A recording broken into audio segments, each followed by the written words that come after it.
Only Playbook fans, we're back for another episode, episode 90. We are recapping week 12. Officially 2 more weeks for us before fantasy football playoffs begin. So a lot to unfold here. I'm Sweetcar, I got Shashot and Shovit. The whole crew is here. How are you guys doing? How was your holiday week and weekend? Holiday was amazing. I think I have decided that I like ham more than I like turkey.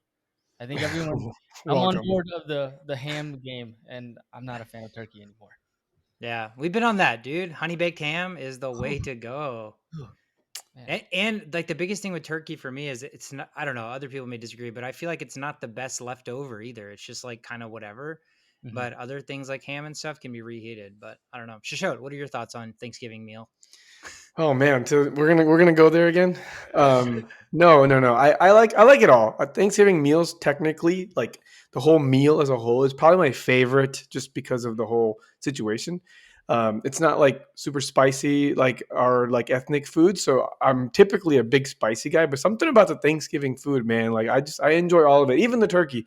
But yeah, if you had to compare the meats, you got to go with the glazed ham. You got to go with the glazed ham.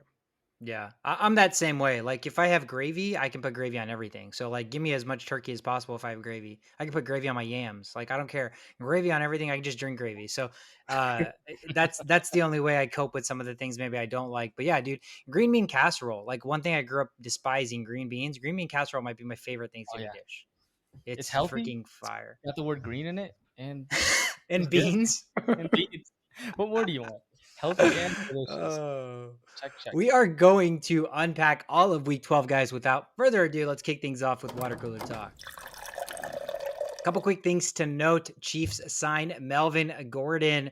Man, when I typed this down, I was like, you know what? Practice squad, like doesn't get to play. Who cares? Imagine leaving the Broncos in that disarray, the Yeah. Russell Wilson, all that BS, and going to the Chiefs. Like it could not have been a better, like the way that shook out for Melvin Gordon is like the best case scenario. I mean, maybe he wants to get playing time, but dude, Hey, leaving Denver and leaving Russell Wilson is probably the best thing that's happened to him. you still get a ring as a practice squad man. So Yeah. hey, you never know. Yeah. So we'll see how he shakes into the fold. I know they brought back Rojo too, so they got a lot of running backs going on around Yeah. there. But we'll talk more about that.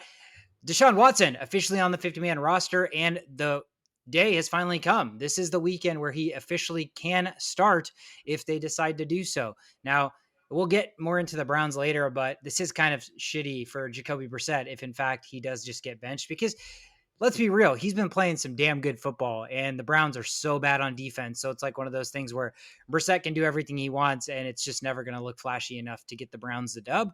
But Deshaun Watson, obviously with his legs and everything, and the fact that the Browns defense is really bad, he automatically becomes a pretty interesting fantasy football player, in my opinion, just because of the floor. But we talked about it a couple weeks ago. Like if you're in the playoffs, if you're in the race, you probably already have a pretty solid quarterback. But now, maybe if you're one of the Fields guys and Fields injuries kind of iffy and, I don't know if you're Joe Burrow and he hasn't put up the monster numbers besides kind of the middle of the weeks. And, you're teetering between the streamers of Tua and Jimmy and not Tua, but Jimmy and Tom Brady and those guys, then yeah, maybe Deshaun Watson plugs into your lineup and all of a sudden is the reason you win the championship. But I don't know. Do you guys have any thoughts on his fantasy value, especially with what Jacoby Brissett has done for the Browns and knowing the Browns team as a whole? Yeah, I think so. Even Lamar Jackson, man. I have Watson in 2 out of 3 leagues now, and I'm in playoff contention in all 3 leagues, and I'm having the same debate. Like I'm looking at starting Watson as soon as next week after this game. You never start a player after on their first game back when you have a player like Lamar Jackson. But Lamar Jackson hasn't been doing the greatest. He hasn't had those 30-point games and 40-point games or whatever. So and Deshaun Watson's going to put up numbers. That's all he does.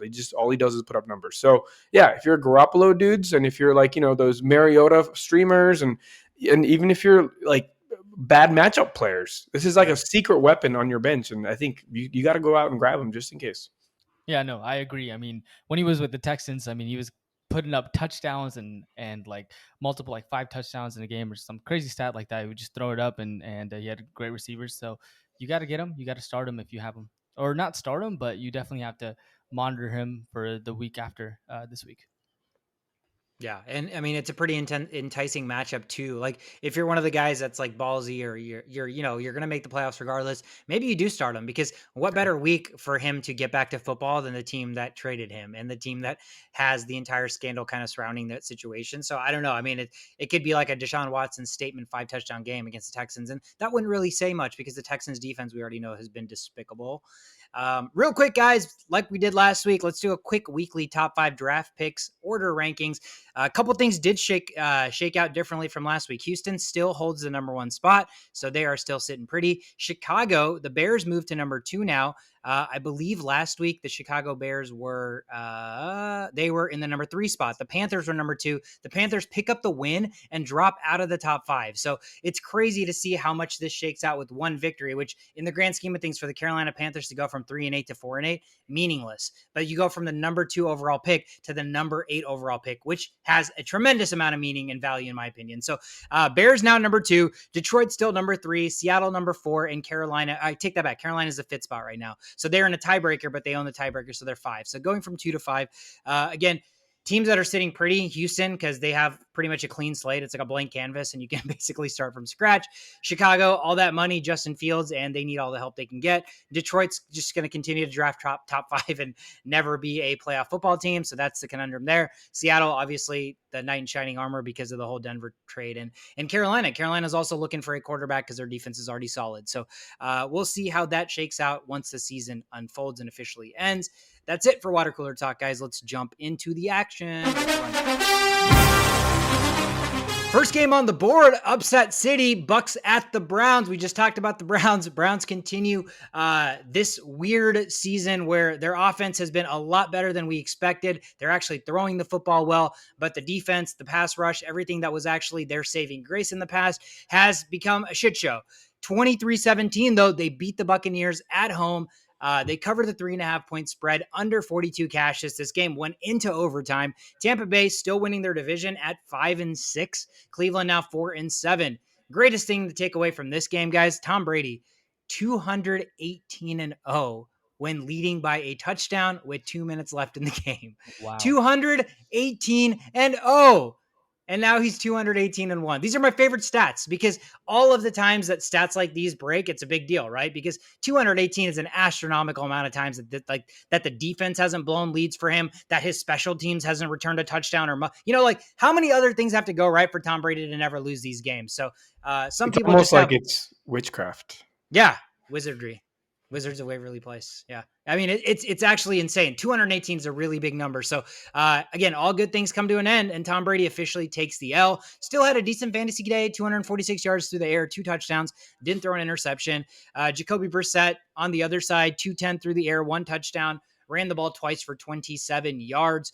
Rushing game, Rachaad White, we talked about it. He was a big pickup this week with Leonard Fournette out. 14 carries, 64 yards, but he made his fantasy day relevant with 9 catches for 45 yards. Nick Chubb on the other end just did the same shit he always does. 26 carries, 116 yards, and a touchdown. Caught 1 pass for 16 yards. Wide receivers, Shoshot, your boy, finally has a coming out party 12 weeks into the season, but hopefully this is the trajectory after the last 2 weeks that Godwin's had really good games. 12 catches, 110 yards, and a touchdown. Mike Evans, weird. 9 targets, only 2 catches, 31 yards. Browns receivers, Amari Cooper, apparently you start him. 7 catches, 94 yards. And David Njoku, man, if not for the Justin Jefferson one-handed catch a couple weeks ago, that catch was up there as top 5 in the season so far. Saves the game, catches a touchdown, forces overtime, and they end up winning the game. Stat line, not sexy, 5 catches, 29 yards, and a touchdown. But if you're a fantasy owner and you started him, you take that from your tight end all day long. And the Bucs, I mean, game script style and everything fantasy aside, Bucs had so many chances to win this game. They got the ball with 30 seconds left before the game ended, could not get to field goal range. They got the ball twice in overtime and punted both times. So, I mean, the opportunities were there. This has kind of been the season for Tampa Bay. Just when you think they're winning a couple games, they're at 500 and they're going to slowly make a run. They lose on the road against Cleveland, whose defense has been atrocious. So I don't know what to make of the Tampa Bay season right now. They're not really the juggernaut that they've been since Tom Brady's been there, but you never count Tom Brady out if they make the playoffs. Did you guys see anything in this game that I did not already hit on? No, just God has his favorites, and one of those people is Tom Brady. He's playing like shit. Like the whole season's been a mess, and yet they're standing pretty in top of their division with a terrible record. So, you know what? Just got to make it to the playoffs. Which they probably will, because that division is bad. Yeah. All right. The next game up here is the Bengals visiting the Titans. Cincinnati took care of business, not in a pretty fashion, but, this is what Cincinnati did last year. They once again looked to make a late season run and kind of separate themselves from everybody else in that division. However, they were missing two of their, biggest weapons, you might say. And did it matter? Absolutely not. It did not matter. That's the beauty of a good system and a good coach and a good program and everything. You can just replace players and everything will be fine.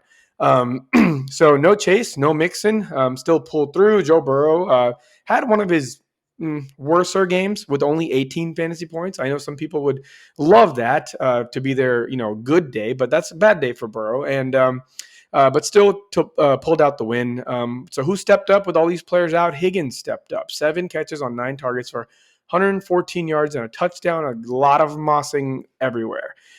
P. Ryan also stepped up huge. He had a huge role, as we expected him to have. 17 rushes for 58 yards and a touchdown, and 4 on 7 targets for 35 yards, it's significant enough to have a great fantasy day. Hayden Hurst was the only other person that really did much. 6 catches on 9 targets for 57 yards. And that rounds out the Bengals offense. I didn't mention a couple of things because it's irrelevant for fantasy purposes. Tennessee, Tannehill had a pretty bad day. 12.5 fantasy points. No touchdowns, no interceptions. They just kind of played, rush the ball, hold the clock, milk the clock, hike the ball with 1 second left, literally every single time. So, that's what they like to do. And it almost worked until towards the end when they just couldn't pull through with their minimalistic gameplay. Derrick Henry had 17 rushes for 38 yards, very average or very below average, actually. But then he had that one catch. He had 3 catches on 3 targets. One of them was the only really significant play he had all day. It went for a really, really long amount of yards. However, he fumbled at the 1-yard line with a great defensive play by one of the cornerbacks for the Bengals. Treylon Burks is kind of making a name for himself. I know 7 weeks ago, we were like, look at all these rookie wide receivers. They're all doing great. There's only one rookie wide receiver who kind of sucks, and that was Treylon Burks. But he's kind of been hobbled. He's kind of been having asthma problems, all this kind of random shit. But looks like he's kind of rounded himself out for the year, and now he's become their number one option. He had 4 catches on 6 targets for only 70 yards. But on that offense, 70 yards is equivalent to 200 yards on the Bengals offense. So, good for them. If only there was a fantasy buffer that you got based on the offense you played in, then he would be extremely valuable. But on the fantasy stat sheet, he still doesn't produce enough for us to start him yet. Yeah, so that's basically how that game played out. Nothing flashy anywhere. The average, what we expected to happen, happened. Nothing really standing out. Yeah, one thing I'll add about this game, not fantasy related, is Travion Williams is a guy from A&M, and he got to see playing time because Mixon was out. And my younger brother, Surit, so he actually saw Travion Williams at an airport and has contact with him. So he messaged him saying, hey, bro, he was supposed to go to dinner with Travion Williams, and Surit was like, nah, I'm busy. I can't. Usually it's the other way around. I was like, how do you say no to an NFL player? But he reached out to him, and he messaged back saying appreciate it. So hopefully, if all goes well, I was like, you need to butter him up so we can get Travion Williams. Yeah, we're not going to say no to him. We'd say yes to him. Hey, you want to talk? We'll talk to you. Absolutely. But he seems like a down-to-earth guy. So good to see him getting some playing time too. Yeah. Next up, we've got the Texans at Dolphins. Miami was favored by 14 points. The over-under was 47. The under hit, the final score 30-15. Dolphins win this game. Fantasy implications on the Texans side. Dameon Pierce, back-to-back 8-yard games. 8 yards on 5. That's bad. That is bad. And it sucks because he's so good, but the Texans are so bad that they are playing from behind. He gets reverse game scripted every game. Yeah, and it's so bad. It's so bad that he has a negative yards per rush before contact. So he's basically getting touched in the backfield every play, every single play. I know, and there were games that he was when he was being utilized and the games were close, he got those points. He's got the skill. He's a scary runner, but if negative game script, he's just not going to get those points. On the other side, Dolphins, Tua Tagovailoa, 299 yards, 1 passing touchdown. I would say not the best fantasy wise, but He that's was just benched. That's why they didn't need to Yeah. use him in the whole Yeah. fourth quarter. But the dynamic duo with Waddle and Hill, 5 catches, 10 targets, 85 yards. Waddle breaks Miami's franchise record for the most receiving yards, 1,926 in the first 2 seasons of a career, previously owned by Jarvis Landry, believe it or not. Wow. Yeah. Not a lot of great receivers for the Dolphins history, I guess. Right? Yeah. Clearly, that's impressive. Tyreek Hill, similar stats with Waddle. They're just like the same player. They're the same fucking player, dude. I know. 6 catches, 9 targets, and then 85 yards, same as Waddle. Jeff Wilson had his fantasy day kind of saved by that touchdown. 39 yards on 13 carries. But the I guess the player or the start that did really well is the Dolphins defense and special teams. 2 interceptions, 1 pick six, fumble recover, and then 5 sacks on the Texans. They started Kyle Allen, so he got the start for Davis Mills, but he had 2 interceptions, 4.2 QBR rating. And, it was just a tough day for Houston. Miami scored on 6 of its first 7 possessions. I mean, they were just dominating the Dolphins. The sad note here is the injuries that I want to highlight on. Teron Armstead leaves the second quarter with a pectoral injury. That could, if that's serious, and your offensive lineman, the guy, your number 1 offensive lineman, the guy who plays $75 million for this year, if he's hurt, that could cause a dent in that team. And then Tyreek Hill, I don't think this is much of a big issue, but he did leave the game with cramps. They're already up, so they're like, we don't need him. So he should be back in suit next week. Jeff Wilson was also hurt, by the way. That's also He another was. reason for Yeah, and so go ahead. You finish your thought, and then I got something on this game. No, Jeff Wilson got hurt, so looks like Miles Sanders coming back into action. Maybe, I don't know. He had traded teams all of a sudden. Miles Sanders from the Eagles. Oh, you're talking about Gaskin? You're talking about Miles Gaskin? Miles Gaskin is what I'm talking about. Yeah, Miles Gaskin coming back. Maybe, who knows? If Jeff Wilson's out. Mostert's hurt. If Wilson's hurt, injury serious. Just dropping running backs dropping like flies recently. It feels like. So what I was going to add about this game is, didn't you guys feel like they benched their players way too early? Immediately. I was like, do they know there's a whole quarter left? And the defense blows? So the score was 15-30, and Houston had the ball and they were moving it with 10 minutes left in the fourth. And I'm like, okay, if they score a touchdown here, it's a 1-score game. How weird is it for Mike McDaniel to be like, all right, starters, you're back in. What the fuck? I was baffled, and partially because I have Tua as my fantasy quarterback, but I'm like, man, they're already benching their starters. This is a little premature, but I mean, it still worked out. But I don't know. The scope is Super Bowl, and after playoffs, so they're just trying to get there as quick as possible. It seems like. Yeah, I guess so. They're like, fast forward. Yeah, we don't even need to finish these games. Games end in the third quarter. It's I guess. Houston Texans. Yeah, it is. They weren't coming back. And then, okay, last thing on this: how, as a Houston Texans fan, are you getting yourself to watch these games? What are you watching for? Because this game, the one player that's good was sucked. He got shut down. You started a backup quarterback who is basically worse. So you're basically low key tanking. Your receiver you didn't trade, who doesn't want to be there. Your only good defensive cornerback is hurt. Who's going to this game, and why are you watching this team right now? I feel bad for their fans. Yeah, I know. I think I saw somewhere Lovie Smith was like, "Hey, at least we scored 15 points." Dude. Against the Dolphins.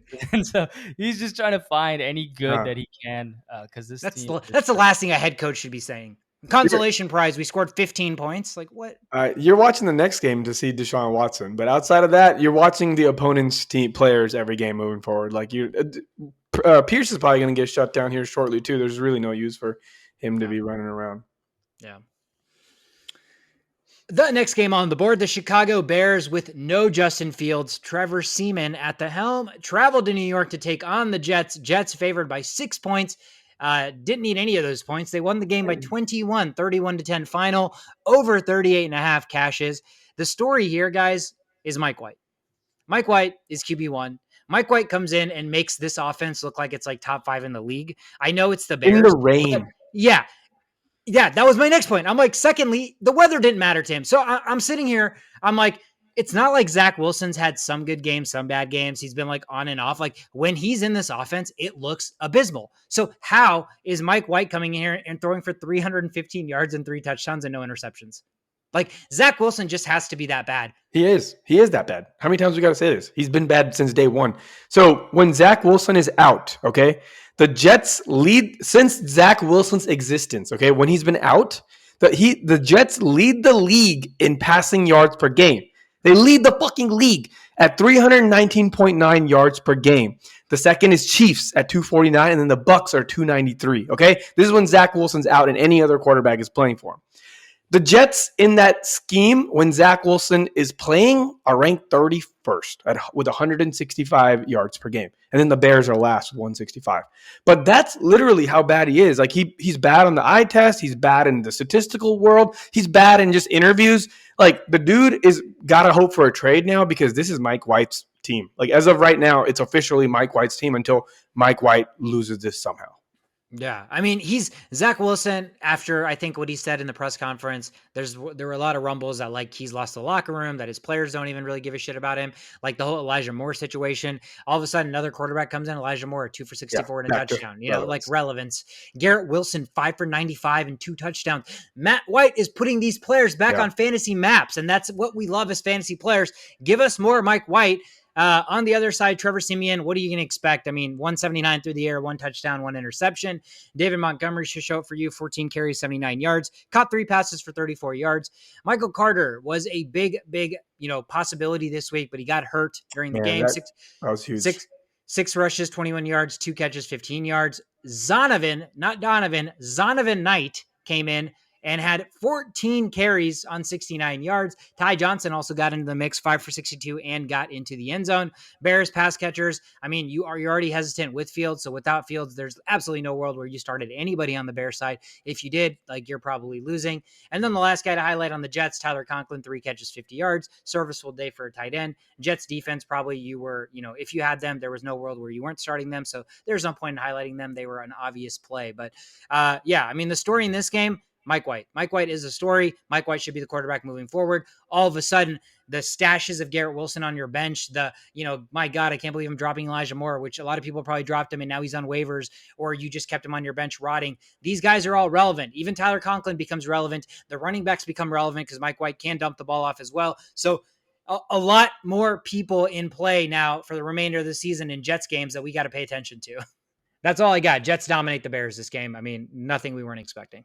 Yeah, and then one last thing. The thing is, their running scheme is so perfect. It wasn't even really Breece Hall, to be honest with you. It's just anybody that gets the majority of the touches in this team is going to have a great day. So just keep that in mind. If with these injuries, you got to get the next man up. The Falcons went to go check out what's going on with the Commanders because we're all wondering what's going on. How are they winning these games? The final score was 13-19. Commanders pulled another one through. The Atlanta Falcons are now 5-7. Washington is now 7-5. Last in their division. Last in their division. So, it makes you wonder, like a casual fan will look at this 7-5, be like, damn, they're not bad, huh? Because look at the Buccaneers, right? Like they're but that's not how this shit works, man. That's not how this works.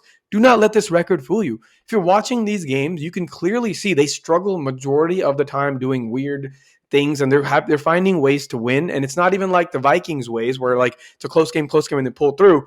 It's like both the teams suck, and then the lesser team that sucks ends up winning these Commanders games. So just kind of making a little just making it known that these Commanders aren't really that good. They're probably good at running the ball, but that's only if the game script allows, right? Like they're not manhandling the other team by running the ball. They're just running the ball, and the other team's not scoring, so they can afford to run the ball more. So keep that in mind. That's a big deal. The running game was really good. They had about 176 yards total on the ground. Heineke, he's still not startable. That's how you know this team's like when your quarterback is barely doing anything, but yet your rushing attack's doing well. Like you may pull off games, but you're not a contender in any shape or form. So until this defense does something crazy with Young coming back, I'm not sold on the Commanders. Okay, I'm not sold. He had 2 touchdowns and a pick, so whatever. That was probably like 12 fantasy points or something like that. Brian Robinson, though, this backfield is turning out to be a mess. We cannot pinpoint who's going to be the guy anymore. Brian Robinson, 18 carries for 105 yards and 2 catches on 3 targets for 20 yards and a touchdown. So, and he had like 19 fantasy points. Everybody, I'm sure nobody started him unless you're in a 14-man league, Yeah. and everybody's just watching those points on the bench. Antonio Gibson, however, was probably started by everybody that has him. He had 9 carries for 32 yards, so half the amount of carries, and he had the same amount of targets, 3 for 3 for 22 yards. So, you know what? There's nothing to make sense of this backfield. There's no situational gameplay. It's just a hot hand. They're going with the hot hand approach. And Brian Robinson's just a monster, dude. Like once he gets kind of hot, he kind of turns into this like really powerful person, which Antonio Gibson is not. Antonio Gibson's more of an agile back that'll kind of make those long third downs doable. And, you know, he's just not a power back. So it all depends on the hot hand. It's not even my game script. It's kind of wild. So be careful with who you're starting with this team. And from a passing attack, I'm staying away from everybody. Yeah, TMC, it was nice to see like you're still good, but while Heineke's here, there's no consistency here, you know, so he only had about 6 targets. He caught 4 of them for 48 yards. Dotson, the only really other guy that's startable, but he was only startable with Wentz. With Heineke, it's erratic. And then, you know, what's the other guy's name who's I just always shit on? Curtis Samuel. Curtis Samuel, never start him, please. He'll rumble into the end zone one way or another, but just don't do that. You just don't stop it. And then on the other side, Falcons, Mariota, the big streamer guy of the year this year, only 174 yards passing, had 1 touchdown, 1 pick, 6 rushes for 49 yards, 15 fantasy points. So you got what you thought you were going to get with him there. Cordell Patterson, you know, had a chance to have a huge game. He ran 11 times for 52 yards, 3 catches for 5 yards for 19 yards receiving. And he almost had a game-winning touchdown that was thrown a little bit behind him. If that was caught, this is a whole different conversation. The Falcons pulled us through. Commanders are who we thought they were. So, you know, game of inches, man. If that ball was a little, literally like 3 inches in front of Cordell Patterson, or 3 inches not behind Cordell Patterson, that would have been a game-winning touchdown. Algier is the only other running back you need to worry about on this team. He had the same amount of rushes as Cordell Patterson with 11 for 54 yards, but he's just not using the passing game, so you're still going with Cordell Patterson here. And then I could give you names of their wide receivers, but why waste any more time? They are irrelevant. Yeah, Commanders sad state of affairs. Yeah, Commanders are in the wild card right now, right? But I was looking at the chances for the Packers, and I'm thinking the Packers, if they do turn this season around, it's got to be the Commanders that are out of this wild card race, out of all the teams that are currently on there. You think 13 weeks in, the Packers can still turn the season around? Oh man, I'm just looking at the wild card, and given that the bottom feeder are the Commanders at 7-5 on the wild card, I'm thinking that the Packers still have a chance. I mean, it's a slim. Yeah, I wouldn't call it turn the season around. I would call it like slip into the playoffs. You know, like we kind of see them for who they are now, and it's like their gameplay works to put up points now, but their defense is so bad.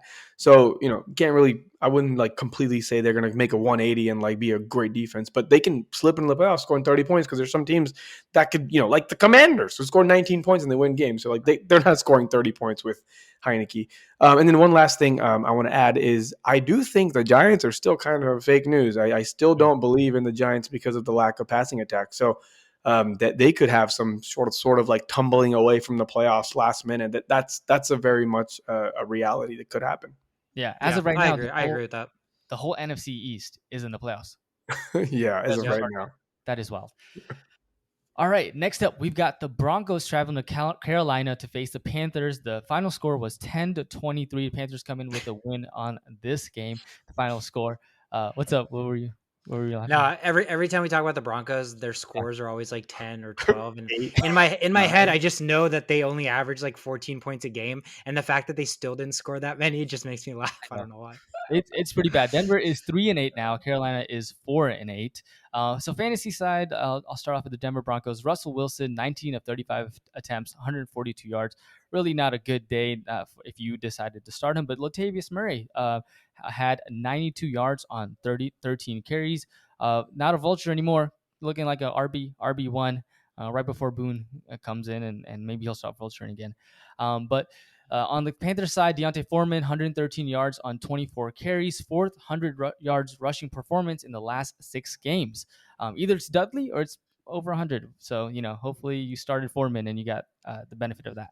DJ Moore, 103 yards, gets a touchdown thrown by Sam Darnold, who got the start this week. And Sam Darnold looked decent. He had one passing touchdown, one rushing touchdown, which really was a fumble that he recovered and got a touchdown Roll instead. into the end zone. But that's what a smart quarterback does. Doesn't make mistakes. Just That was high a pretty IQ. high IQ play. Very That high. was a pretty high IQ play. Yeah. And he went 11 for 19. Baker could never. Baker could never. Absolutely. Baker wouldn't even get to that point. He would. Yeah. 11 of 19 for 164 yards for Sam Darnold. And the most important stat, 0 turnovers against this Denver Broncos defense, who I thought they were pretty good, but they didn't play so well. Denver now has the 7th loss in the last 8 games. Denver is looking bad. We always talk about how bad they're looking. They went 4-14 on third downs. They changed their offensive coordinator to Clint Kubiak, so Nathaniel Hackett's not making the calls. But that's not helping. That's not helping at all. It's such a lateral movement. It's not even funny. Yeah, it's bad. It's a shit show there. It's at least Nathaniel Hackett's like, okay, I'm gonna give away this isn't working. He's trying, right? But I was looking at why in Nathaniel Hackett previously, I was looking at his stats as a coach, he was really good as a red zone coach when he was at the Packers. When he was the Packers, I think quarterback coach, their red zone offense was really great. Well, now the QBR, the rating for Russell Wilson in the red zone has dropped from 91.9 to 6.3. So Russell Wilson, who has the ability to score touchdowns once he gets there, no longer has that ability. He just is playing like trash. That team is looking really bad. Yeah, hear me out. Maybe Nathaniel Hackett wasn't the reason they were good in the red zone. Maybe it was Aaron fucking Rodgers. No, yeah, I was literally just gonna say that. Yep. 100%. I mean, I think Nathaniel Hackett, I mean, he's got to be in the hot seat, right? I know it's only his first. Oh, yeah. Bro, he's in the hottest seat. Yeah, he was in the hot seat after week 1 when he made his stupid-ass decision. This guy's – I can't believe they're believing in him so much that they're even, giving someone else the reins of play calling and not just firing him right now and just starting over fresh for their fans' sake.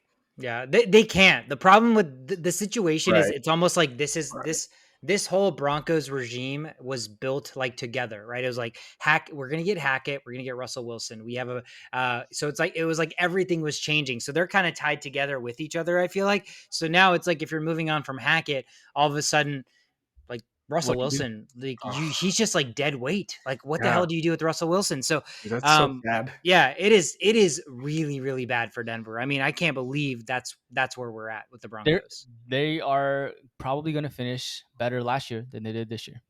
Yeah. Which is That's crazy. Are they going to have another win? I mean, seriously, I got to look at their schedule. They have 3 wins right now. They can't score. Who are they going to beat scoring 10 points, 11 points? And another thing, I know we didn't talk about him, but Dolchich, man, fucking Dolchich. I don't feel comfortable starting him anymore because there's no receivers, right? They're in a negative game script all game long, and this dude can't even score a touchdown. There was one touchdown that got called back, which broke my heart, but. Yeah, it officially cannot be started anymore. He's in we're starting I agree. I started him too, and I'm like, what the fuck was I thinking? Because we think about it, we're starting pass catchers in an offense where the quarterback throws for 145 yards. Yeah. So it's not Dolchich, it's the offense. The offense sucks. You shouldn't start anybody until the quarterback can throw the football. Agreed. Yeah. But another thing though, as a Kyle Pitts owner all season long, any points is better than no points. Yeah, that's true. What did Dolchich get? 2.1? It was something like that. Better than Kyle Pitts, though.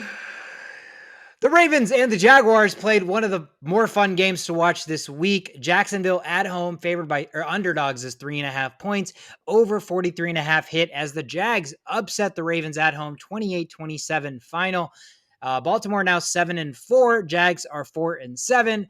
I say this every other week, but was this actually Trevor Lawrence's best game as an NFL pro? Because it kind of looked like it. The way he was playing, his stat line, the comeback, everything adds up. It's not like the stats aren't there, but they won the football game, or he had great stats and they lost. He had great stats and they won the football game. 321 yards passing, 3 touchdowns, no interceptions. Even with his running back getting hurt, Travis Etienne, who they could have brought back in, but they decided not to because why? There is no point risking your future. So Jermichael Hasty got 12 carries for 28 yards and 5 catches for 67 yards. He looks so good.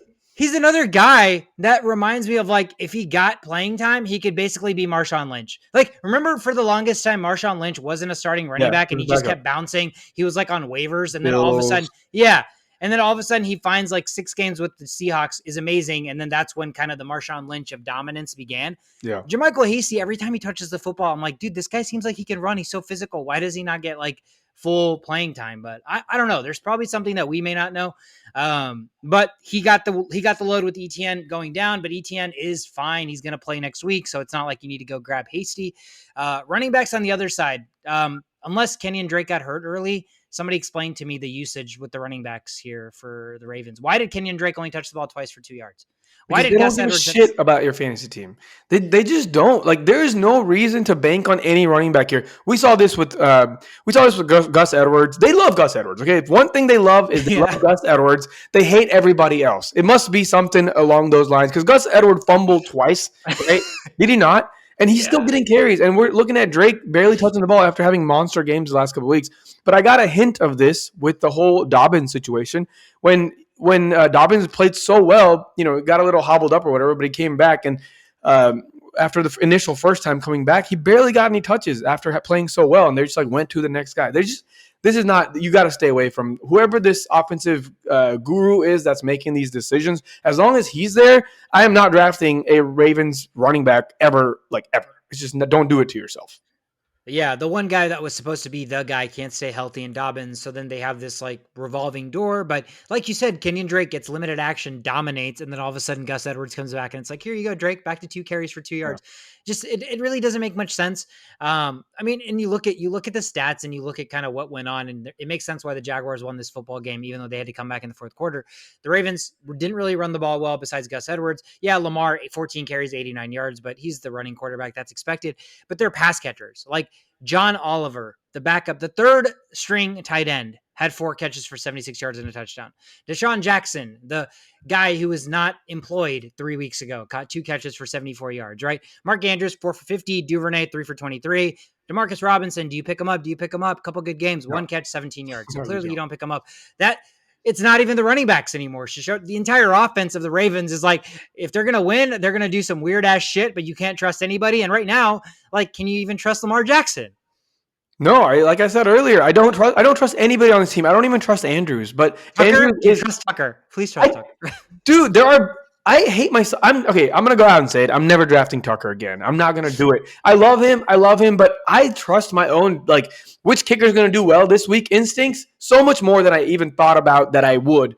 Like, I hate that every week I see Tucker on my team just like playing in the rain, and I'm like, fuck, I got Tucker. He's got to play in the rain. And they make him kick like 70 yarders on purpose, so he'll get -1 because he's too good. Like, he played his best game this week. I'm really happy I had Tucker this game, but like I'm watching other kickers and I'm like looking at the pregame schedule and I'm like, dude, indoors, like with a good offense, bad defense. I'm like, dude, this kicker's gonna go off, and he fucking gets 29 points, right? So it's like those are the things I'm missing out on, and I'm like, do I really want this comfort zone with Tucker? I'd rather have a comfort zone with my quarterback. But these defenses and kickers, like when you have better insight than a lot of fantasy players you're playing against, it's like you're like limiting yourself by sitting with one defense and one kicker. So like I'm just gonna tell this to myself, and I'm gonna watch this recording at like the 40-minute mark or whatever, and I'm gonna just watch it every week until next year's draft, and then I'm gonna be like, okay, don't draft somebody that you just stick there and forget about it.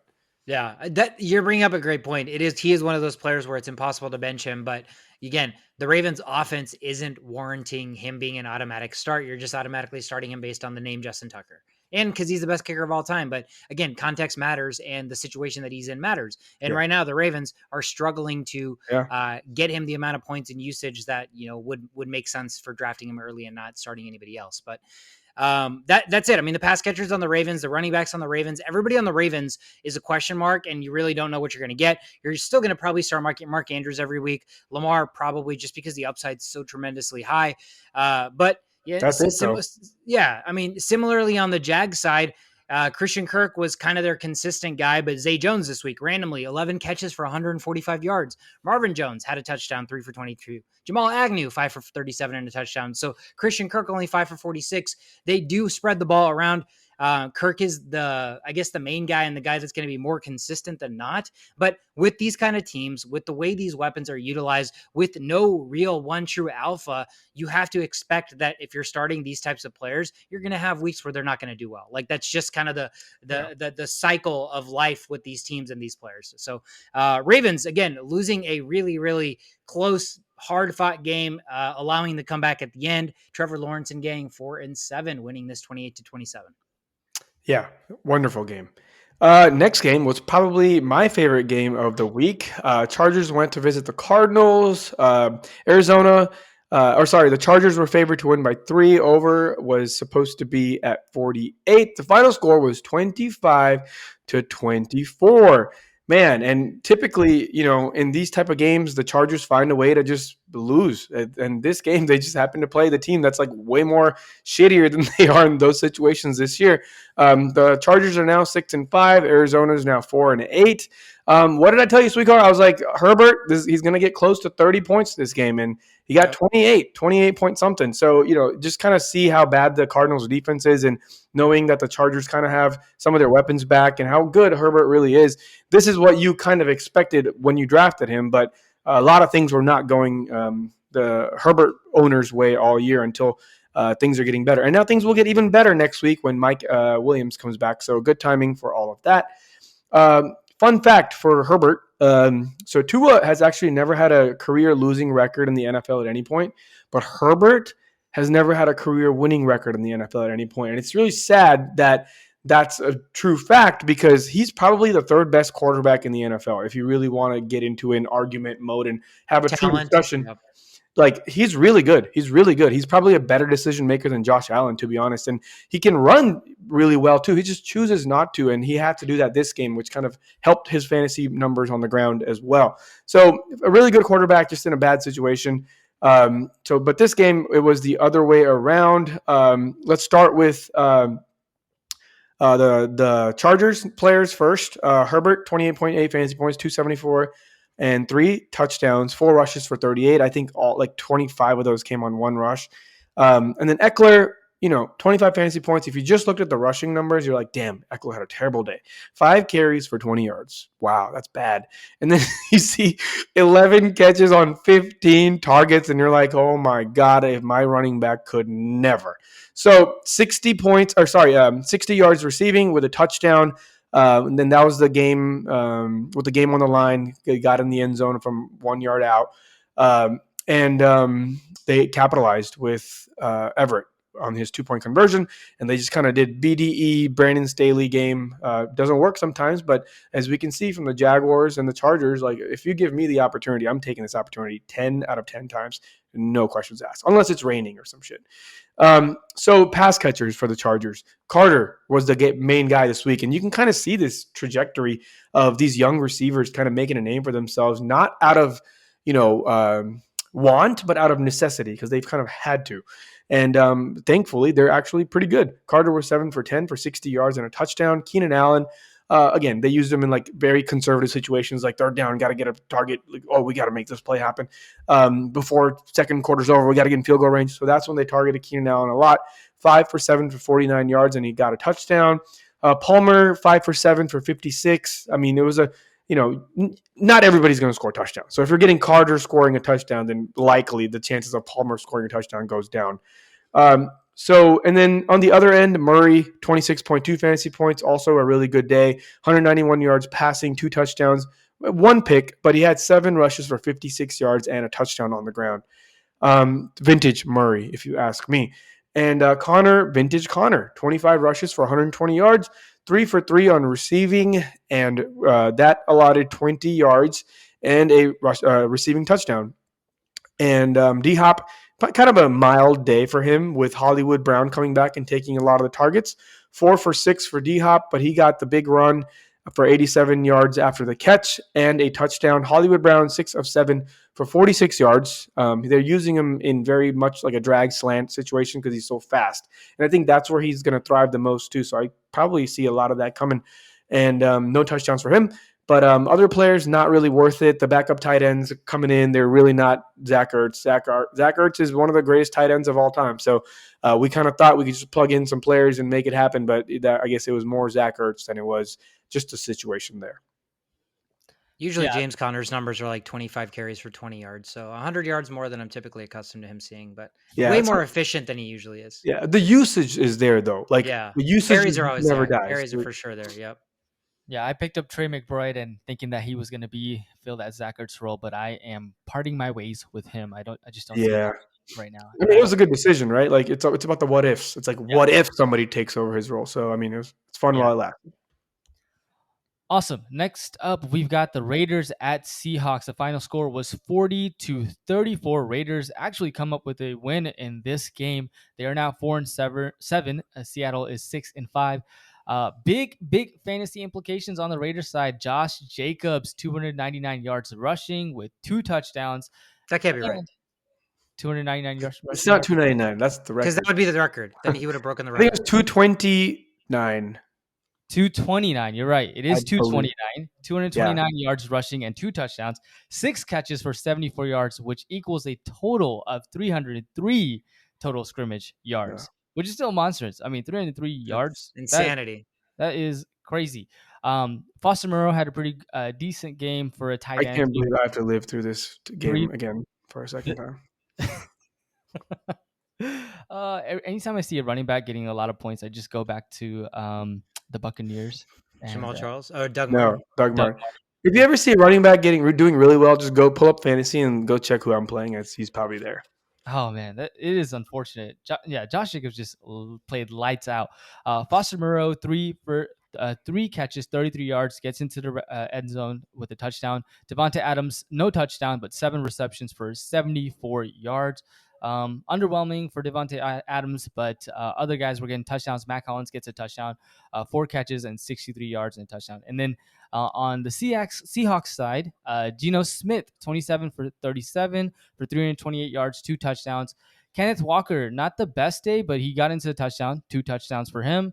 And DK Metcalf, 11 catches, 90 yards. And then Tyler Lockett gets into the red zone, 3 for 68 and a touchdown. So lots of touchdowns for both teams. Final score was 40-34. But the Seahawks, man, this defense, which I thought was decent, allowed a total of 576 yards. And this game went into overtime, and we saw what Josh Jacobs did to get the touchdown. But interestingly enough, safety Ryan Neal had an elbow injury in overtime. And then backup Josh Jones came into the game, and he was sort of the reason why Josh Jacobs got that winning touchdown run. So it's crazy how that just, allowed the Raiders to win the game. I thought Derek Carr had a pretty decent game, allowing them to come back late in that fourth quarter. He did have 2 interceptions, but played a decent game to, and utilized his crew or his weapons to be able to get touchdowns. And Josh Jacobs did the rest. So, Raiders come out with the win in this game, surprisingly. Also, was there no rain in this game like they were supposed to be? Because I was watching this game and I didn't see a lick of rain. And the forecast said it was going to rain a lot. They were practicing with wet balls all week, expecting the rain. This game. And there was no rain, right? There was no rain. And the reason I bring that up is another week goes by and people that don't factor in any of those very important things suffer absolutely zero consequences, where their quarterback throws for 328 yards and 2 touchdowns. Their running back gets 2 touchdowns. Their receiver has 11 catches, 90 yards. So,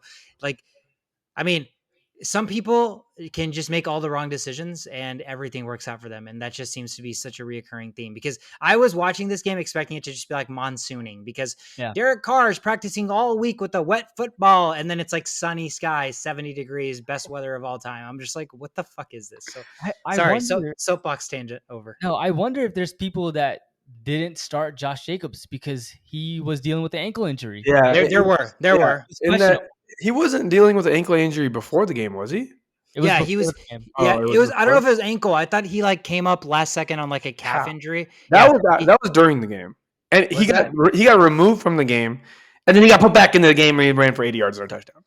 But he had a last second injury designation the latter half of the week that came about. So I did see somebody on Twitter say because he played the later game, they had a 12 o'clock guy who didn't have an injury designation. They decided to play them. I think maybe Latavius Murray last minute or something like that, and Jacobs went off. So Yeah, there were people that did that. It'd be like that sometimes.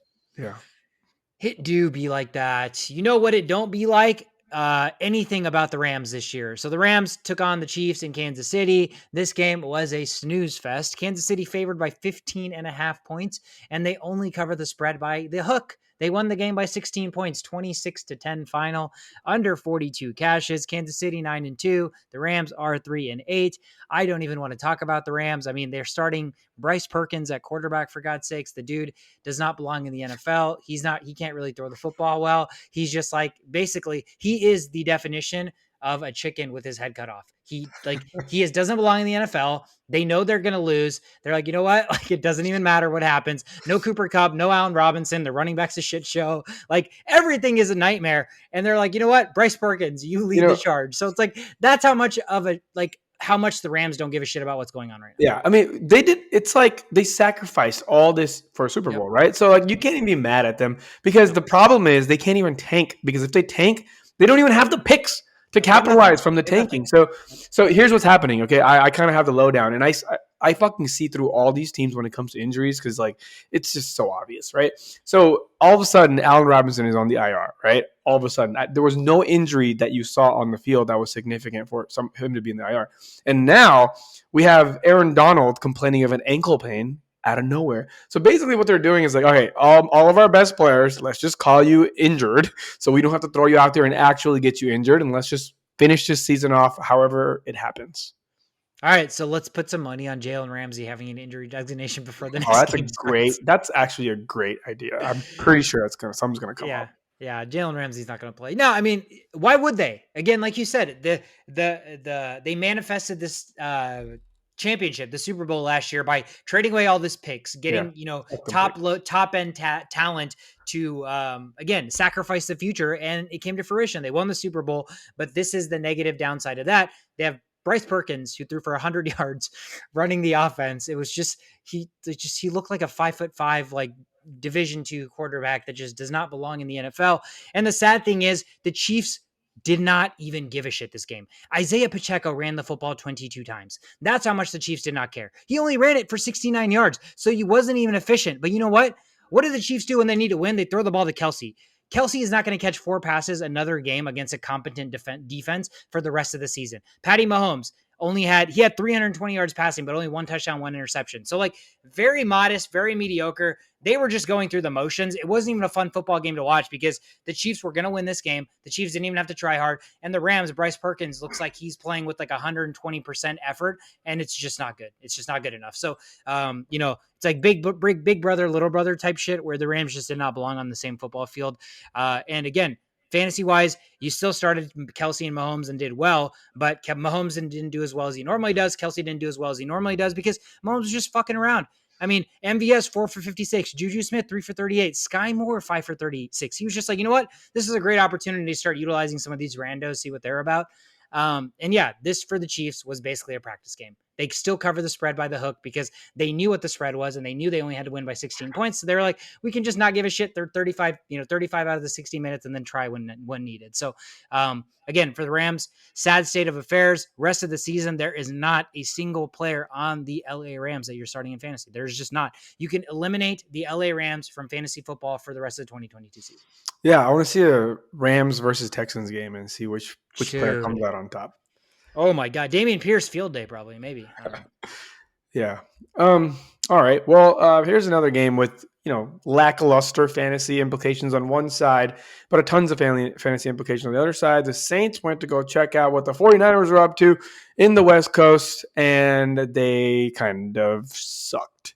Actually, to be honest with you, both teams sucked, but it was a matter of which team sucked the least. And New Orleans is now 4-8, and San Francisco is now 7-4 after taking the dub, 13-0 against the Saints. Like I said, it was a bad offensive game everywhere, but the Saints are just no match for this 49ers pass rush. And even their middle linebackers were playing cover defense, and just there was no room to throw the ball. There was no room to run the ball. The 49ers had this game won like from the first minute this game started. They were just super dominant. Offense kind of sucked, like I was mentioning, but the defense, when you have a really good defense, everybody has a chance unless your name is Russell Wilson. So the Saints gave up about 3 hits and 8 hurries across 39 pass blocking attempts. That's almost 25% of the plays, with Andy Dalton being under pressure, and that usually comes out to be a success for the other team, and that's what happened. Dalton ended up with 10 fantasy points, no touchdowns, no picks. He just played conservative, even though he had to, pull something out of his ass. And this is what happens with super conservative quarterbacks. You just don't score any points. Kamara, probably the worst game I've ever seen. I kind of saw this coming a mile away. I benched him. Kamara he had 7 rushes for 13 yards, 2 fumbles. Where he succeeds the most is the passing game. I think he's second in the league in passing attempts for a running back. So he's getting some sort of relevance through that method. Caught 6 passes on 7 targets for 37 yards. Olave, when the whole team sucks, again, like we're talking about like the measure of, what is really good for a team. But when the whole team kind of sucks and you have 5 catches on 9 targets for 62 yards, that's technically like 20 fantasy points on a good team, right? So, he had a pretty good day. I wouldn't say that's a bad day. I think the team had a bad day, but Olave's still doing a lot of things. It's just a receiver, right? Receivers, all they do is catch the ball. They can only catch it if it comes to them. So he did okay on that end. Jimmy G, one of the worst performance from fantasy points perspective. He played really safe, 222 yards, 1 touchdown. But when you have a good defense, that is probably a really smart idea. CMC, again, not really looking like what we thought it was going to be. 11 rushes for 32 yards, 4 catches on 6 targets for 17 yards. And a lot of that is because Elijah Mitchell was actually playing better than him, but like I kind of predicted. 7 rushes for 35 yards and then 2 catches on 2 targets for 8 yards. And then he got hurt. And a guy named Jordan Mason came in, and he didn't do so bad. He had 3 rushes for 25 yards. So the name of the game here is they don't need to wear down CMC. They just don't need to until the playoffs, right? They know they got this covered. They know they're going to make the playoffs with this really good defense, and they have enough firepower to make it to the playoffs. So at this point, they're just going to be bringing in random running backs like they normally do, right? So we should have known. This is on us as fans and as football fanatics. We just know what happens if you're a running back in the land of the 49ers, and you just don't become a priority. And as much as CMC's awesome performance with the throwing and the receiving and the rushing, that is a huge outlier that you got to kind of remember. And I'm thinking if you have room, if you still have a trade deadline that hasn't been reached in your league, I'm getting rid of CMC. I'm just going to say it because there's a lot of people that don't really know what I'm telling you right now. And a lot of people are still hung up on the whole CMC's amazing thought process. And he is, but it's all situational. And I think if you can trade him for a Derrick Henry, or if you can trade him for something else that's in the top 10, like a Nick Chubb or something, I can make it. There's a case to be made there. There's a case to be made there because of what's happening in as far as the running backs going down there. So that's that. And then Ayuk, 5 on 8, 5 catches on 8 targets for 65 yards. Debo, 3 catches on 7 targets for 43 yards. He ran twice but didn't gain any yards. Kittle, 3 catches on 4 targets for 26 yards. So very, very lackluster day overall for the whole 49ers offense, but you don't need that much when you're playing against this really, really crappy Saints team. Juwan Jennings was the big scorer this week with 6 catches on 7 targets for 49 yards and 1 touchdown, but please, I better not see any more adding percentages go up for Juwan Jennings, or I'm going to come to all your fantasy football leagues and just smack you like, I don't know. I don't know where I was going there, but just don't do it. Please don't do it. Lay the smackdown on them for Juwan Jennings pickups. That's fucked up. I mean, I agree with you. That's so stupid that anybody would pick him up. The thing I'll add, CMC, they sat him out for some of the game too, because they kept saying he's got like knee irritation, which I mean, CMC's wear and tear. That's understandable, and that's kind of the reports afterwards is he's dealing with some knee irritation. So you're right.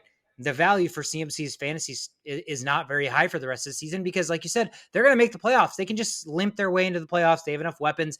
And, there's really, again, nothing in the regular season other than just solidifying the division. So Elijah Mitchell can take the cake. Jordan Mason can take the cake. Anybody can be in the backfield and run that football. So if somebody is crazy enough to trade for CMC and give you like one of those top tier running backs just because of the name CMC, then yeah, dude, 10 out of 10 times you get rid of CMC right now because his fantasy value is not even close to what it could be or what it should be or what we expect it to be. Awesome. That takes us to Sunday Night Football. Green Bay Packers at Philadelphia facing the Eagles. The final score was 33-40. Eagles come up on top on that game. Over hits at 46.5, and Philadelphia covers the spread at 6.5 points. Fantasy implications: Christian Watson does it again, man. 63-yard catch and run touchdown. That was a thing of beauty from Jordan Love. He finishes the game with 4 catches on 110 yards. AJ Dillon gets a touchdown, 8 carries, 64 yards, and Aaron Jones, 12 carries and 43 yards. I think this AJ Dillon, Aaron Jones duo isn't doing so hot on fantasy as we thought that it would at the beginning of the year. I mean, you expected more from the Packers, and you're not seeing that throughout the season. On the Eagles side, Hurts, 157 yards rushing, 153 yards passing, and 2 touchdowns. Miles Sanders has 143 yards and 2 touchdowns as well. And fun fact, Hurts and Sanders now become the first teammates to run at least 125 yards since San Francisco's Frank Gore with 158 and Colin Kaepernick with 151 on December 20th of 2014. They were running. 2014? You know what happened in 2014? What happened in 2014? I think they made it to the Super Bowl. Yes. They did. That was the year they lost to the Ravens. Yep. And then they lost. Yeah. There's a lot of stats here of the Eagles with the record and everything that points to Super Bowl, but also points to losing at the Super Bowl as well. Yeah, unfortunately. Moving forward, so AJ Brown had a solid game as well. Had a touchdown. Devontae Smith 4 for 50. Doesn't get into the end zone, but that's because Quez Watkins and AJ Brown both got into the end zone. But he did see the targets and the catches there. Just unfortunate for Devontae Smith. And as far as the game script goes, the Eagles, they were just running the ball. They were running the ball all over the Packers. And it's crazy to see, like, a lot of teams that run the ball, like, they're just like get past like 2-3 yards with their offensive line. These guys are like in the second level. Like Jason Kelsey is blocking the middle linebackers, and it's just a field day for them. When they go for it on 4th down, they just manhandle the defensive line and they can run all over teams. And that's kind of what's led them to the success that the Eagles have had. Hence, and they're 10-1 now. But the Packers, they try to make a comeback. It was a 14-point game, and Aaron Rodgers had a rib injury. Jordan Love comes in, and he looked good. He looked sharp. He was able to evade the pocket. His throws that he was making were sharp, and they were hard and fast, like on target as well. So if Aaron Rodgers is still hurt, looks like he may have an interesting game against the Bears next week. Could be a fun person to start or stream. I think, before you continue, I think Aaron Rodgers said today that he's going to play, but I don't know. It's early. It's Tuesday. He saw Jordan Love out there doing some cool things, and he was like, "Wait, hold up, okay, we can't have that. I'm playing. Give me the syringe. Put whatever you need on me, and I will play." But Eagles, it was a 7-point game. They just ran the ball, were able to continue the chains, and the Packers just never had a chance. And the final score was 33-40. Eagles win.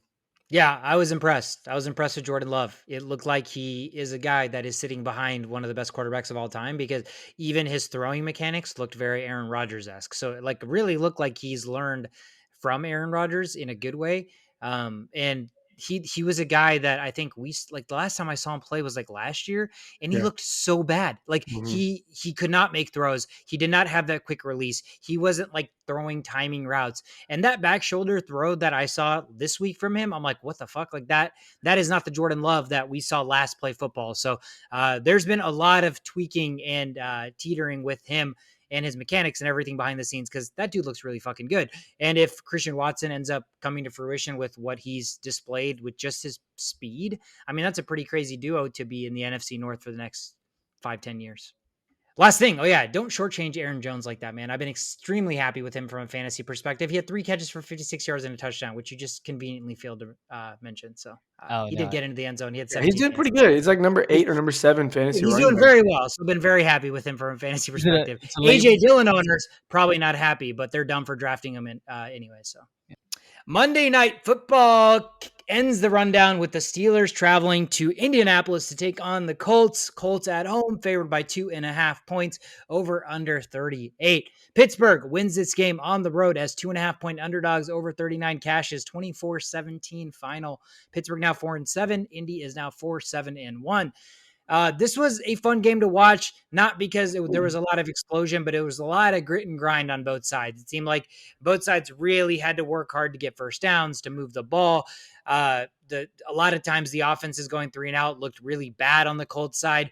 Start with Kenny Pickett, actually, on the Steelers side. 174 yards passing through the air, no touchdowns, no interceptions, did run the ball 6 times for 32 yards.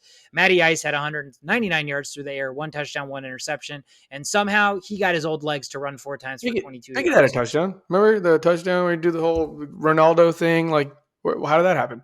Pickens? Yeah. Oh, yeah, he did have a touchdown. Why did I say that he didn't have a touchdown? That's my bad. Yeah, he did have a touchdown. You're right. He had 1 touchdown. Okay. Yeah, 1 touchdown. On the ground, Najee, 10 for 35 with a touchdown, 1 catch, 4 yards. He got hurt. Benny Snell came in, 12 carries, 62 yards and a touchdown. Anthony McFarland, 6 for 30. I need to keep adding that every running back not named Najee that runs the ball for the Steelers somehow looks like the most explosive player on the field. So good. Yeah, why? Everybody that's not Najee that runs the football looks like the second coming of fucking Barry Sanders. No, you're absolutely right, dude. I think it's Najee's more of a power back, and did he gain weight or something? Like, I don't see, I don't get it, because like McFarland's looking like this like freaking predator ass shit, like running through, and then Snell's just so quick, and you don't see either of those movements from Najee. So I was like, Snell's, he's our kick returner, and so he's always got like that shiftiness. But I think he had the benefit of being in the second quarter where like the defense is like a little bit more hobbled up. Second quarter, just elite players in second half. Sorry, Najee played all of first half, and then Snell came in the second half. So I feel like that had to do a little bit of it. He looked good. Hey, hold on. The numbers were still on Snell and McFarland's side even at halftime. Besides the 1 touchdown that Najee rumbled in, the yards per carry were better for the other running backs. And it's not like they were winning the whole game. It's not like it was a blowout, or it's not like they were losing, right? This is a competitive game the entire game. It's like a 1-score game basically the entire football game. So production was important. So yeah, I mean, I don't know what to make of the situational side of things, but I test every time any running back not named Najee Harris carries the football for the Steelers, they look really, really good doing it. So I don't know what I don't know what that dictates. Jalen Warren's supposed to come back next year or next week. Najee Harris may be hurt, so we'll see kind of what the backfield shakes out for week 13. On the other side, Jonathan Taylor, 20 carries, 86 yards and a touchdown, 3 catches, 12 yards. Pickens, you talked about him, 3 for 57, did get in the end zone with that Ronaldo-esque celebration. And Deontay Johnson, 5 catches, 49 yards. Muth, 3 for 39. On the other side, Jelani Woods, was that Jelani? His name's Jelani, right? I'm not just fucking that up. Okay. 8 catches, 98 yards. Shova, you brought up how big he looks, and then once you said that, I started just watching, and I'm like, yeah, he does. He looks like a man amongst like boys. Like when he's running, like he's like so humongous. Yeah. They love their big black tight ends. Yeah, like Mo Alley and like Jelani. They're just all about that life.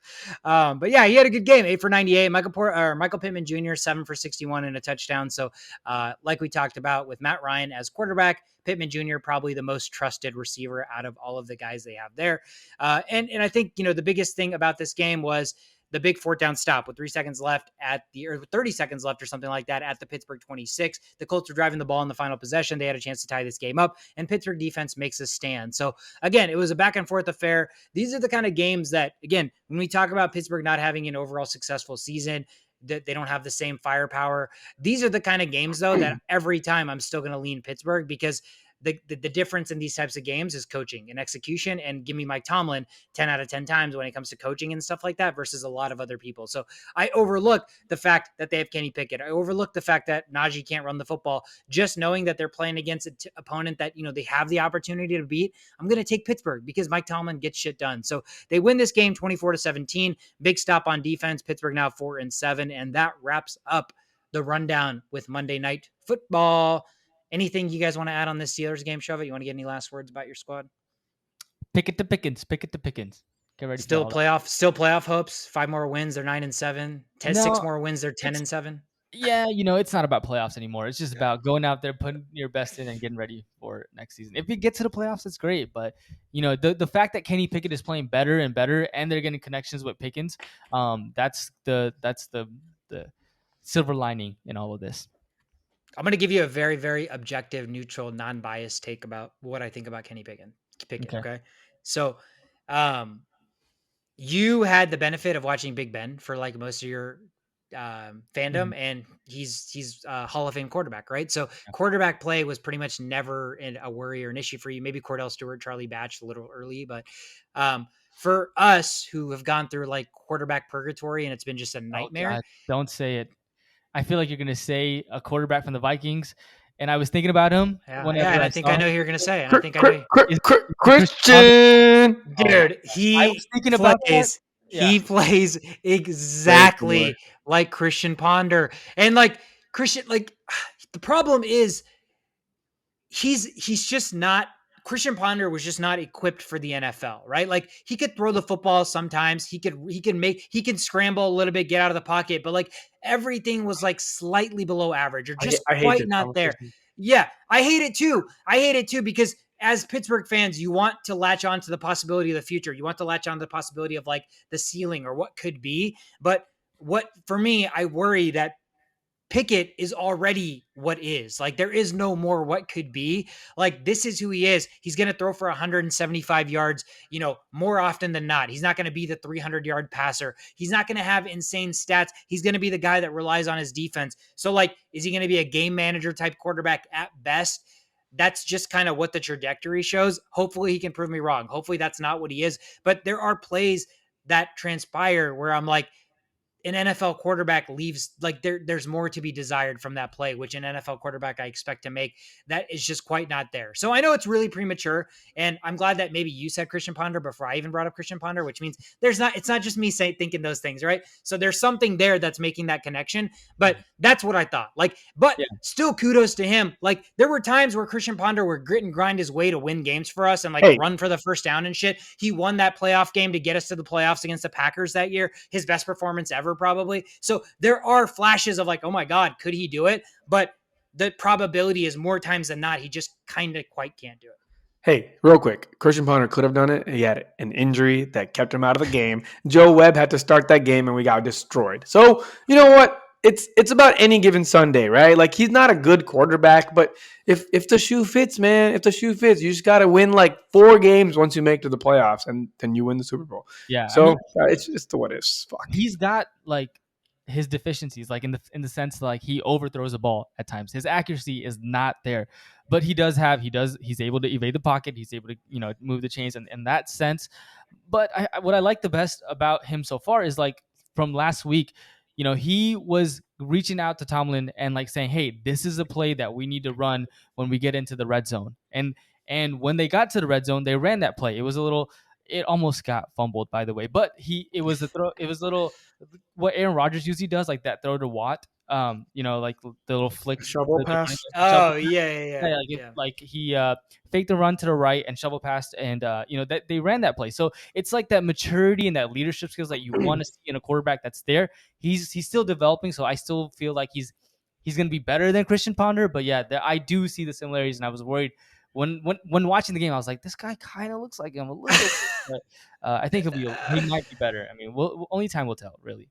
Yeah, you're right. Time will tell. We'll see. It's just some uncanny resemblances.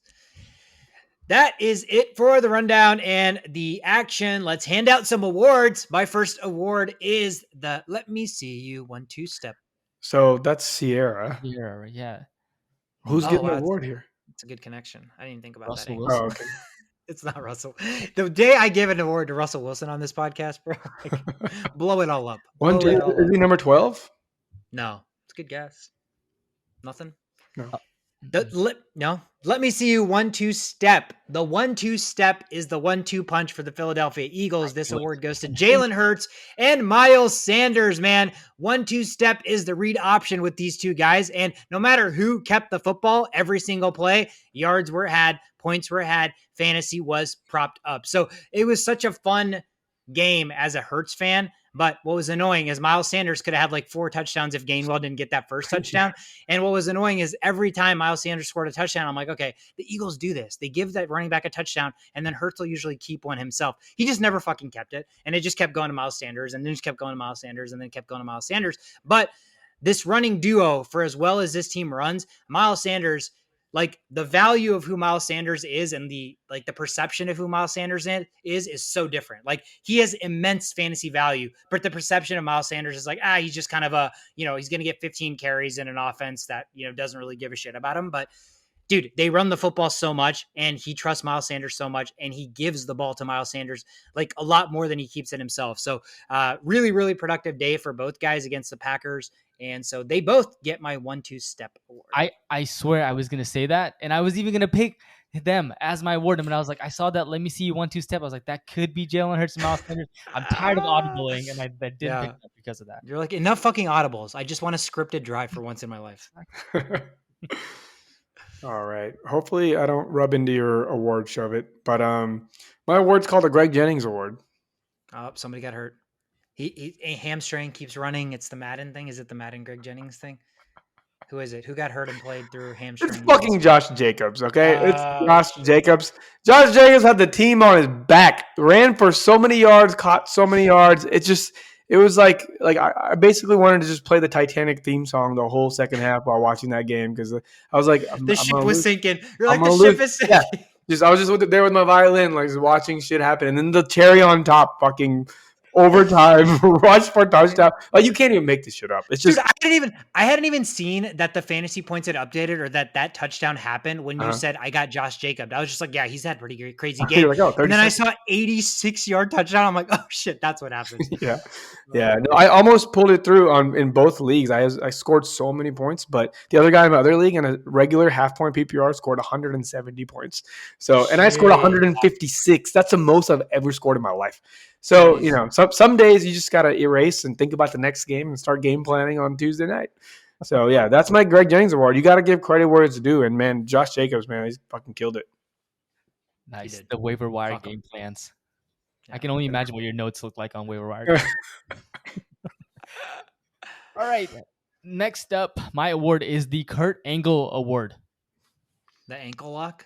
It's got to be the ankle lock. Something about the ankles, breaking some ankles. Something about patriotism. Think about his song, his little. You suck. This here he is. If you're not giving the award, sweetheart, I guess Showman's giving Russell Wilson. Is it Russell Wilson? It's not Russell Wilson, but it is Deontay Johnson. And the reason, oh no, we've come to this Tuesday, November 29th, 2022 at 7:55 p.m. We have come to this because it was a not wide open, but he should have caught that. You're the number one receiver. You've gotten paid as the number one receiver. You need to be catching those balls to get the touchdown in the red zone. And not only that, you need to stop coming backwards, right? Yeah, he does that a lot. All the time. Man, I'm getting tired of it. So he gets the Kurt Angle Award for me. Damn. All right, my game ball, guys, goes to Mike White. I don't think anybody else is more deserving. 315 yards, 3 touchdowns. He got put into it. Like, this begs the question of, like, infinite possibilities for me. I'm like, hey, if any said quarterback, insert random quarterback, gets put into the Russell Wilson Broncos offense, are we going to see a drastic change in that offense? Is Russell Wilson that big of a problem? Like, Zach Wilson was that, like, I thought Mike White could come in here and manage this game and they'd probably beat the Bears, but 315 and 3 tutties, bro. You just have that sitting on the bench and you let Zach Wilson's fucking foo-foo ass that like throws high school level passes to the opposing team weeks in and week out continue to play when you had 315 and 3 tutties on your bench. Yeah. That's what happens when you draft them number 2 overall and then you're embarrassed to bench your number 2 overall and then you get scrutinized for benching your number 2 overall pick. So it's like, it's a lot of that going on because we saw what Mike White did last year, man. Like for a couple of weeks, he did really well, but then he came back and just like sucked so bad that final game. They're like, okay, never mind. Just kidding. So yeah, that's on them. That's on the Jets, man. He's always been pretty solid as far as like getting everybody involved in the offense. Yeah, they have PTSD from Sam Darnold. Wasn't he a number 2 overall pick for the Jets? Number 1? No. He was somewhere up there. So that's probably where their PTSD comes from. And they're like, you know what? We can't bench Zach Wilson. But Mike White gets my game ball, dude. You come into an offense that looks like it doesn't even belong in the NFL, and you put up these kind of numbers to make it really, really evident that the problem was the quarterback, makes Zach Wilson's interview look worse, makes everything about Zach Wilson look so much worse. So Mike White, game ball, much deserved. Yeah, definitely probably the most deserved game ball of the year, to be honest. My game ball goes to Trevor Lawrence. I've been the biggest Trevor Lawrence critic. Like he just hasn't. He's had so many opportunities. He's had more opportunities than any other quarterback in his league. Everybody gives him a pass. They're like, oh yeah, you know what? He'll do better. He'll improve. But I mean, that game-winning drive was probably the best game-winning drive I've seen all year. Those dots that he threw were insane. Dude. No defender could have even touched any of those balls. All those were, and then credit to the receivers too, man. Like if we're talking about some of these receivers in the league, like it's not catchable for some of these guys. But these no-namers, these guys that don't get enough credit, they don't have a Jones, right? Laying out all 4 of those catches was like laid out. It was amazing. That was the best game-winning drive I've seen all year, and led by Trevor Lawrence and all those perfect passes. That deserves a game ball. Nice.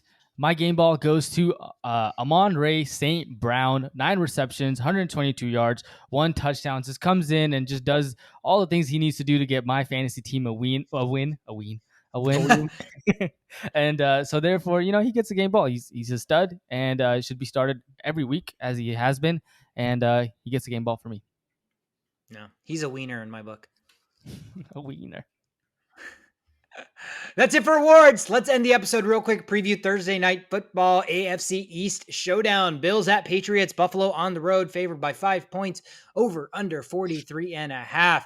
Real quick, I did a real quick weather check, seeing that it was in Foxborough. 36 degrees, 10 mile per hour winds, but clear skies. So that probably means monsoon by game time, because that's how much the weather is inaccurate. But interesting game here. Buffalo has a 2-game lead on the Patriots, but Buffalo is still second in their division. They're tied with Miami, who's winning the division and has the tiebreaker head-to-head. So for Buffalo, every game right now matters because they're still trying to win the division. The Patriots are just still trying to stay in relevancy to contend for the playoffs.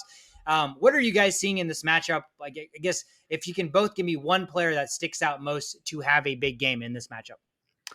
I don't know about to have a big game, but I know who needs to have a big game, and that's Tua, because you're going against Josh Allen's arm, and Josh Allen's not doing the best, like I mentioned multiple times this year, and you're facing the Patriots, which means the game plan needs to be perfect. So I assume after watching that Vikings game and Kirk Cousins just having his way with the number 1 ranked Patriots defense in many, many categories, I suspect the Bills to kind of follow suit and be like, wait a second, we can kind of attack these guys in certain settings, whether, we don't have to run the ball. Let's do some Josh Allen things. So I think that bodes well for Tua fantasy owners, because he's gonna have to keep up, man. That's the main thing here. Yeah, we know that this offense is really offensively firepowered, and they go against many other good teams, but they don't really go against teams that have like insanely stout defenses like the Bills do. So I think I'm really excited to see. This is like the leap that Josh Allen needs to make to come back on this division as like, hey, by the way, guys, we're still the best team in the division. We may still be the best team in the conference, because right now at this point in the season, they're probably like a 3rd or 4th, 5th best team in even in that conference. If you make, there's arguments to be made there. So this is a must win for the Bills, as far as, being fake news or being like, by the way, everybody keep your panties in a bunch, or don't keep your panties in a bunch, because we're still the Bills. And I think we're all waiting for that. We're still the Bills game. And it's got to be this week. Yeah. So for me, I think Damian Harris is out. So Stevenson he's hobbled. So Stevenson's going to get the start. Don't even have to worry about that. And the other guy on the Bills side that I'm kind of thinking about now that you mentioned the weather, is Tyler Bass. I don't know if he's the number 1 kicker, but whether or not I want to continue starting him, I just have to think about that. I probably still would. I don't think that there's a streamable option better for me, so I'm still starting Tyler Bass. And then another thing that I'm taking a look at is Isaiah McKenzie on the Bills side. He had a really good game last week. I'm just kind of monitoring it, seeing if like he can kind of continue that, and see if that is something that will come into fruition. Obviously, you've got your Josh Allen, your Diggs, maybe Davis. I don't know. You're going to go crazy if you start to decide which wide receiver is going to have a good day out of those three guys. Like, I think at this point, like you gotta cut your ties with the McKinseys. Like, yeah, we're seeing points happen, but how often do they happen? And are you willing to bench like any of your players to put McKinsey in there instead? You know what I mean? Like, it's going to be a rolling circle of just points for all three of those guys, and it's a matter of like outside of Diggs, who has a better day between Gabe Davis and Isaiah McKenzie. And I think it's going to be a crapshoot. And if you're about that life and you want to kind of hold him on the bench, that's fine. But I see no world where, unless Gabe Davis goes down or if Diggs goes down, that I'm confidently, like the word is confidently, I don't see a world where I'm confidently starting Isaiah McKenzie. That sounds fair. And then the last person to kind of monitor is James Cook. Still, he's sitting on my bench, and I'm just waiting for James Cook to get that opportunity, whether it be injuries or it be the fact that, he's just looking better than Singletary.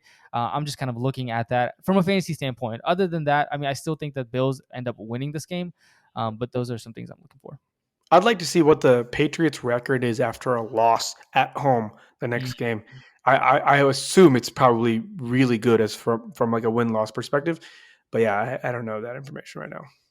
Yeah, Bills need to win this game. Again, the Patriots, they're a tough opponent, but like you said, the Bills are currently tied in their division, and they're in the last 3 or 4 games, despite winning some of them.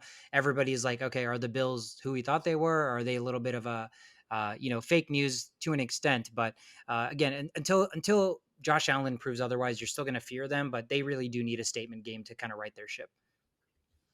That is it, guys. That is the episode. Thank you guys so much for sticking it out with us. Another week in the books. NFL season is going to end, and we are all going to be miserable. Hopefully your fantasy team won. Hopefully your favorite team won, and hopefully you won a boatload of money. We're The Only Playbook. Thank you for all the support. Watch us on YouTube. Listen to us on any podcast platform, and follow us on all social medias, Instagram, Twitter, and TikTok at The Only Playbook. I'm Steve Carter. That's your show. Thank you guys so much.